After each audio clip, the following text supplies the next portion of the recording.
You ask Tiger to solve. This deals with linear equations with one unknown. The final result is x equals 72. Let's solve it step by step.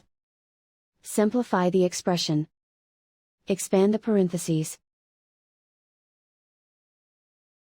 Simplify the arithmetic. Group like terms. Multiply the coefficients. Group all x terms on the left side of the equation. Add 6x to both sides. Group like terms. Simplify the arithmetic. Group like terms. Simplify the arithmetic.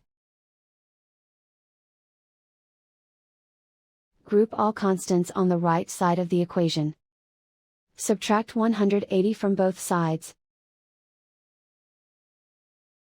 Simplify the arithmetic.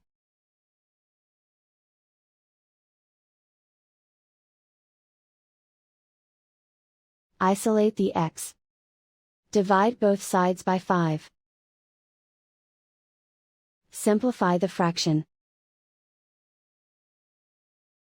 Find the greatest common factor of the numerator and denominator. Factor out and cancel the greatest common factor. And so the final result is x equals 72.